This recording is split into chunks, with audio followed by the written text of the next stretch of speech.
ሰላም እንዳሉት ዘመናችን ዛሬ እንደምናየው ብዙ ልዩነት የበዛበት ዘመን ነው። ልዩነት ስለበዛ ኺላፍ ጭቅጭቅ ስለበዛ መቆሚያ መርገጫ አትጣል። የትኛው ላይ ልግባ የሚዋልል እኮ የትሪ ውሃ የበዛበት ዘመን ነው። እስቲ ቆይማ የኃይል ሚዛን የጦርነት ይመስል ኃይል ሚዛን ነው የሚያየው። ወዴት ነው የሚያደፋ? ወደሚያደፋበት ይገባሉ። እሱ አይደለም። ተረክቱ ፊኩማ ኢን ተመሰክቱም ቢሂማ ለን ተضሉ ኪታብ አላሂ ወሱነቲ።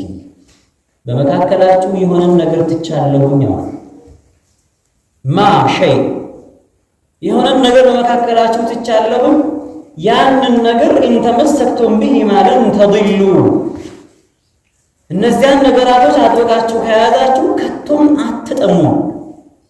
ያ ነገር ምንድነው አሉ ነብዩ ራሳቸው ሲያብራሩ ኪታብ አላሂ ወሱነቲ የአላህን ቁርአንና የኔን ሐዲስ የኔን ሱና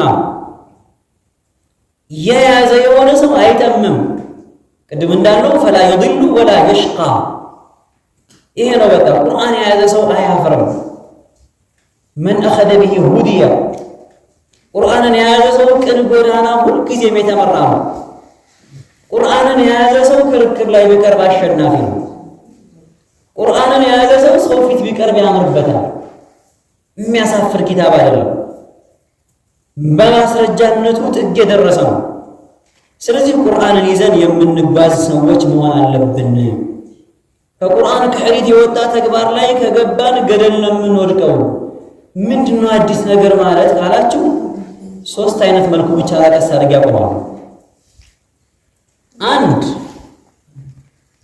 አዲስ የሆነ ነገር ማስገኘት ዲን ውስጥ ከኢሕዳት ሸይء من العبادات የሌለ ነብዩ አለይሂ ሰላቱ ወሰላም ያላስተማሩት የእሳቸው ኸሊፋዎቻቸው ያላስተማሩት ያላዩት ያልሰሙት የሆነ ነገር ማምጣት አዲስ ነገር ማስገኘት ማለት ነው። አንድ በዚያ መልኩ ይመጣል። ሁለተኛ ደግሞ መልክን መቀየር ሲፈት ነብዩ አለይሂ ሰላቱ ወሰላም ያስተማሩት ነገር አለ በዚህ መልኩ ብሎ እኛ ደግሞ ሂደቱን ቀየር ማድረግ እንደዚህ ባረገው ምን ችግር አለ? እንደዚህ ቢሆን ምን ችግር አለ? በሚል ሂደት ይከደበታል። ዚያዳ መጨመር ደግሞ እሳቸው ያስቀመጡት ሂደት አለ። 4 ረካዓ ሶላት ተቀምጧል። 5 ብንሰግድ ምን ችግር አለ? ለምሳሌ ሰላት ከሰገዳችሁ በኋላ 33 ጊዜ ሱብሃንአላህ 33 ጊዜ አልሐምዱሊላህ 33 ጊዜ አላሁ አክበር ወተማሙን ቢሃ ላ ኢላሃ ኢለላህ ወህደሁ ላ ሸሪከ ለሁ ይህንን በሉ ተብሏል። ምን ችግር አለው? 50 ባድርገው አንድ ሰው መጨመር ያለ ልክ እንደዚህ የተቀመጡ አሉ ቁጥር። ለምሳሌ ሱብሃንአላህ ወቢሐምዲሂ 100 ጊዜ ያለ ሰው በጋራ አረፋ ያክል እንኳን ወንጀሉ ቢበዛ ይነሳል ተብሏል አይደል? ምን ችግር አለ? 200 ባድርገው ያለ ቁጥር አልፋ ሙሐደድ የሆነ ነገር አለ። በቁጥር በገደብ የተቀመጠ አለ በቁርአን በሐዲስ። ደግሞ ሙጥለቅ የሆነ ነገር ደግሞ አለ እንደፈለገ ስራ ሱብሃንአላህ አልሐምዱሊላህ ሱብሃንአላህ አላሁ አክበር ላ ኢላሃ ኢለላህ የፈለገ ሽንት ብቻ አላት የተከለከለ ቦታ እንደፈለግ ብትል ጠያቂ የለም። ገደብ ያላቸውን እንደ በገደብ መሄድ ግን ግዴታ ነው። ከዚያ ውጭ ከሆነ ጉዟችን ቢድዓ ይባላል። ቢድዓ ማለት ጠሪቃ ሙኽተራ አዲስ የተፈጠረ የተፈበረከ የሆነ ጉዞ ነው። ለይሰ ለሃ ደሊሉ ሚን አልኪታቢ ወሱና በቁርአን በሐዲስ ውስጥ አንድም ማስረጃ የሌለው ቢድዓ ተብሎ ይጠራል። ወየቅሲዱ ፋዒሉሃ ያችን ተግባር እየሰራና እየተገበረ ያለው ሰው ደግሞ ይገምታል አተቀርበ ቢሃ ኢለላህ ወደ አላህ ታዳርሰኛለች አላህ ጋር ታስታርቀኛለች ብሎ ነው የሚያስበው። ስህተት ነው ብሎ አያስብም። ቢድዓ ተብሎ የሚጠራው ይሄ በቁርአን በሐዲስ ላይ ማስረጃ የሌለው የዲን ተግባር ሆኖ የሚሰራው ሰው አላህ ጋር ያቃርበኛል ከአላህ ጋር ያስታርቀኛል አጅር ያስገኛል ብሎ የሚሰራ ነገር ዒባዳ ነውና በቁርአን በሐዲስ የሌለ ከሆነ ተግባሩ ቢድዓ ተብሎ ይጠራል። ቅድም እንዳልነው ኢሕዳት ሸይ የሆነን ነገር እንደ አዲስ ማስገኘት ነው። የተለያዩ ምሳሌዎች መጥቀስ ይቻላል። ምናልባት ሰዓቱ ይዘናልና ነብዩ ያላስተማሩት የሆነ ነገር መስራት አዲስ ነገር ማስገኘት። አንድ ሰው ዒባዳ ሲሰራ ነብዩ ሰርተውታል ወይ? ከሳቸው በኋላ የመጡ ሰሃቦቻቸው ይሄን ተግባር ሰርተው አስተምረዋል ወይ ተብሎ ይጠየቃል። ከተገኘና ካለ ከተገኘና ካለ ማሻአላህ ቆንጆ ነው መልካም ነው ቀጥል ይባላል። ከሌለ ደግሞ አዲስ ያመጣው ይሄን ነገር እደብ ይባላል። አንድ እሱ ነው።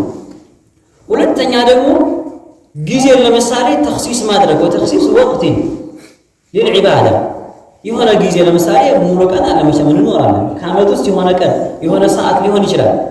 ያችን ሰዓት ብቻ እንጥል አድርጎ ዛሬ የዱዓ ቀን ነው ያለው። የዱዓ ቀን ከዓመት ውስጥ ይነጥልና አንድ ቀን ዱዓ ተብሎ ይያዛል። ያቺ የዱዓ ቀን ነብዩ የተኽሲስ ያደረጓት ናት ወይ? መልእክተኛው በዚች ቀን በዚች ሰዓት ላይ ዱዓ አድርጉ ብለውናል ወይ ይጠየቃል። ከሆነ መልካም ፈዳከል አምር ከሌለ ከሳቸው የተገኘ ካልሆነ አዲስ ፈሪድ አምጥተሃል ልደብ አላህ ጋር እንዳትጣላ ይባላል። ከዚያም አልፎ ደግሞ ሲቀጥል ደግሞ ቅድም እንዳልነው ሲፈት መልክን መቀየር። ለምሳሌ ዱዓ በዚህ መልኩ አድርጉ ተብሏል። ነብዩ አለይሂ ሰላቱ ወሰላም ብዙ ጊዜ ዱዓ የሚያደርጉት ሶላት ከሰገዱ በኋላ ሱና ሶላት ይሰግዱና ከዋጅብ እንዳይመስላችሁ ሱና ሶላት ከሰገዱ በኋላ እጃቸውን አንስተው አላህን ይለምናሉ። የዱዓ አደራረጉ ዛሬ ደግሞ የዱዓ ታክቲክ ሌላ ሆኖ ሌላ ነው። ሲፈቱ ተለይቷል። ሲቆይ እንትና ጋር ሰብሰብ ብንበልና ዱዓ እናድርግ ነው። ይሄ ሲፈት የለም። ተይታ መጣ አጅር ማግኘት የፈለገ ሰው አጅር የሚያስገኝ መስራ ካለ ማስረጃ ያለው መስራት አለበት። ይሄ ካልሆነ ገደል መግባት ነው። እሺ ቢድዓ ነው ነገሩ። በዚህ መልኩ ሰዎች ከሄዱ ምንድነው የሚሆኑት? ነቲጃው ምንድነው? ካል እንግዲህ ቢድዓ ከመሰረቱ ተሱዱ عن دين الله ከአላህ ዲን መጋረጃ ይሆናል። ወትብዒዱ عن الله ከአላህ ታራርቃለች። ቢድዓ አላህ ያስቀመጠው ህግ እዚህ አለ፣ እነ ፉላን ያስቀመጡት ህግ እዚህ አለ፣ እነ ፉላንን ያስቀድማል። ከማን ራቀ ማለት ነው? ከአላህ ርቆ የሆኑ አካላቶች ጋር ተቃረበ።